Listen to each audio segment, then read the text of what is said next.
சிந்து Bhairavi next week new promo. Sindhu Siva கிட்ட ரொம்பவே ஹாப்பியாக பேசிட்டு இருக்காங்க. டாக்டர் இதுதான் என்னுடைய ரூம் அப்படின்றாங்க. நீ சின்ன வயசுல இப்போ என்னுடைய புருஷனா வர அப்படின்ற மாதிரி எல்லாம் சொல்லிட்டு இருக்காங்க. அப்போ சிந்து பேசுறதெல்லாம் சிவாக்கு கோபமா வருது. அப்போ சிவா இங்க பாரு சிந்து, தேவையில்லாத ஓவர் ஆக்டிங் வேண்டாம் சரியான்றாங்க. நான் இங்கே வந்திருக்கேன்னா அதுக்கு காரணம் என்னுடைய பெரியம்மாக்கு நான் வாக்கு கொடுத்ததுனால மட்டும்தான்றாங்க. அதை விட்டுட்டு ஓவராக இதுதான் அட்வான்டேஜ்னு எடுத்துக்கணும்னு வச்சுக்கோங்க, அப்புறம் நடக்கிறதே வேறையா இருக்கும்ன்றாங்க. நானும் பார்த்துக்கிட்டு தான் இருக்கேன், ரொம்ப ஓவராக போய்கிட்டு இருக்கேன், என்ன நினச்சிட்டு இருக்கோம் மனசுலன்றாங்க. இல்லை டாக்டர், அது என்ன போய் இங்கே பார், இதுவே ஃபர்ஸ்ட் அண்ட் லாஸ்ட்டாக இருக்கணும், மறுபடியும் தேவையில்லாத அனாவசியமாக இது மாதிரி பண்ணிட்டு இருந்தேன், அப்புறம் நான் உன்னை ஏதாச்சும் சொல்லிட்டு போறேன்றாங்க. கொஞ்சம் கூட உனக்கு அசிங்கமாகவே இல்லையா, ஒரு மாதிரி உனக்கு கில்ட்டியாக ஃபீலிங் ஆகலன்றாங்க. என்னடா ஒருத்தனை ஏமாற்றி நம்ம கல்யாணம் பண்ணிக்கணுமே அப்படின்னு சொல்லிட்டு கொஞ்சமாச்சு குற்றம் உணர்ச்சின்னு ஒன்று இருக்கணுன்றாங்க. அதெல்லாம் பார்த்தா உனக்கு கொஞ்சம் கூட இல்லையாட்டம் இருக்கு போல அப்படின்றாங்க.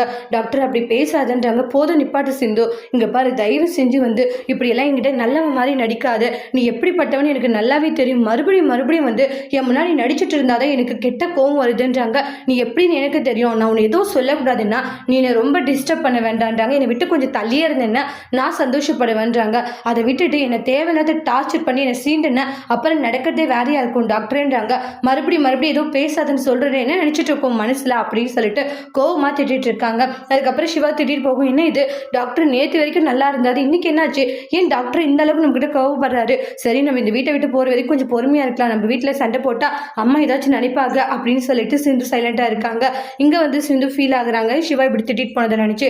அதோட இந்த பிரமோவை முடிச்சிருக்காங்க. தேங்க்யூ.